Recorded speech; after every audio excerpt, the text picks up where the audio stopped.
Hey, what's up? Jason here from Rugby Fit, and welcome to our Rugby Fit Preseason little series that we're doing. If you haven't seen the previous 4 or 5 videos, make sure you go and watch them. Today we are going to cover shin splints during preseason. This is a major thing that happens especially amongst amateur rugby guys. The term shin splints actually encompasses a whole bunch of different things that can be wrong in the low leg. They generally fall under medial and anterior. So medial is the inside of your leg, so you'll normally feel it running down the inside of the bone. That tends to be tender. The other one is anterior. Okay, so that's that fleshy muscle on the front of your leg. Like I said, I'm not a doctor. I can't diagnose you through the internet. But if you do have any issues like this, I will recommend that you go see your physio or your doctor and just make sure what's happening. This is just going to be a brief little overview of what could happen and how we're going to try and prevent it. All right. So why do you get shin splints? Because you're doing too much too soon. Okay. So generally, what happens is there's a little sheath round or little membrane around the bone called the periosteum, and a lot of times what happens is if you start doing too much miles too soon, the muscles pull on that periosteum, and the periosteum can actually pull away from the bone, or even in some cases, bad cases, pull little pieces of bone away. So what happens is you get an inflamed periosteum, and that can be quite painful. That generally happens on the inside of the leg. We said the anterior, that fleshy bit. Worst case scenario, it could be compartment syndrome. Not going to get too much into that. But yeah, I'm going to leave it at that. I'm not going to get into detail about it. Other causes is overpronation. Okay, so that's when your heel strikes, you rolling out too much. So what sort of things can we do if you do have it already? Is basically you can ice it. Okay, so we're trying to get rid of that inflammation. You want to stretch the Achilles, so that's that lower part of your leg at the back. We can do a kneeling stretch. That's especially for the anterior, any anterior issues. So you just go down to your knees, have your toes pointing back, and then you just go try and sit down on your heels. So for some people, they won't even be able to do that because those muscles are so tight. But that's something that you need to work on to help loosen up your tibialis anterior muscles, right? So that's your kneeling stretch. Another thing you can do is what we call heel walks. So a lot of times you'll also get this anterior pain because there's an imbalance between the calf, the back of your leg, and the anterior tibialis anterior. So there's a bit of an imbalance.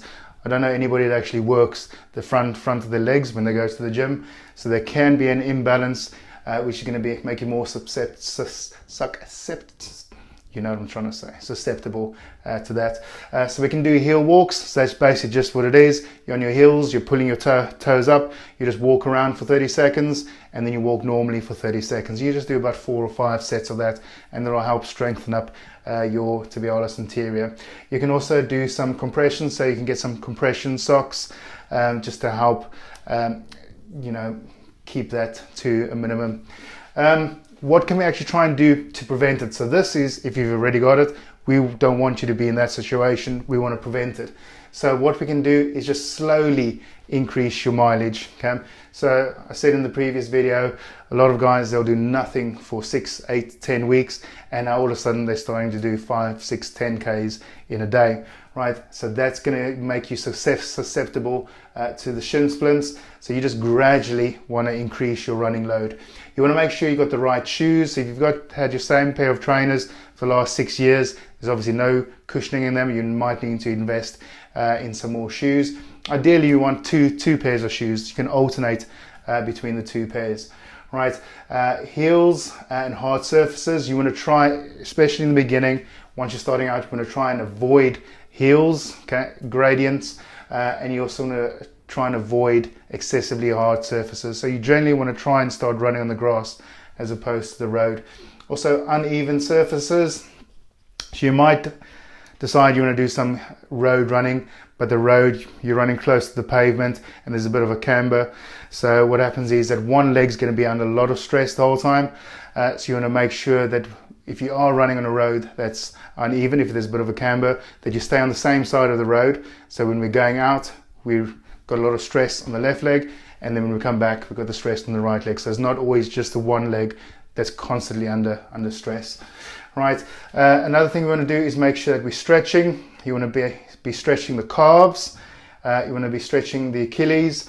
And I put over there your kneeling stretch. Okay. So you want to stretch the back, the lower part of the back of the leg, the upper part, the calves, and then the front of the legs with that little kneeling stretch. Another thing is foam rolling.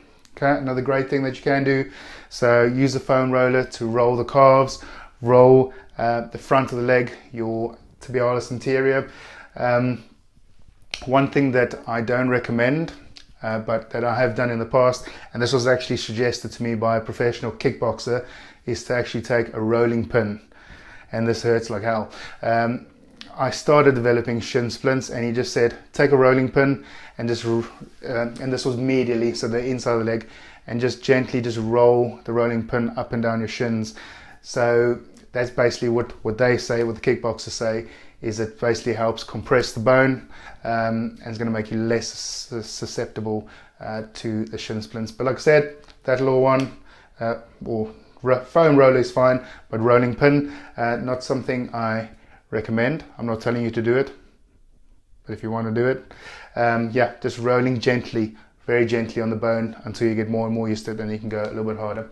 Right, so like I said, that's it, short and sharp, just your shin splints. Okay, we said it happens in two different areas. The main one is medially on the inside of the leg, another one is anteriorly. Medially, that happens because your periosteum gets inflamed through overpronation, increasing your load too soon, not having the right shoes, running on heels, hard surfaces, uneven surfaces. So that's when that happens. The anterior one generally happens when you have an imbalance between your calf and your tibialis anterior, the front of the leg. So what we want to do is make sure that, again, we're stretching all the areas, the calves, the Achilles, and then making sure that we're doing our kneeling stretch. And then we want to strengthen that muscle by doing our heel walks, and we can help it out a little bit by adding some compression. Right, so I hope that makes sense. I hope you don't have to experience shin splints, because that is damn painful, and when you do get it, it's probably going to take a good 6 weeks to get rid of it. Right, so I hope that makes sense. Hope you can use some of it, especially focusing on these, okay, that we want to try and prevent your shin splints. Any questions, let me know. Otherwise, I think we're pretty close to the 7th of July now. So if you go to totalrugbyfitness.com, so that's totalrugbyfitness.com, we are starting our Rugby Fit Preseason program. It's a 6-week intense program where we're covering everything that we did in the five videos.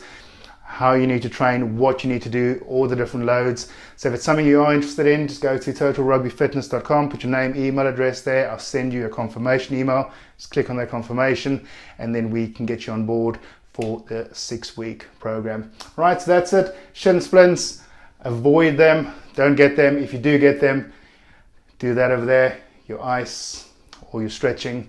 Right, and that's it. Any questions, let me know. Otherwise, I will speak to you soon. Bye.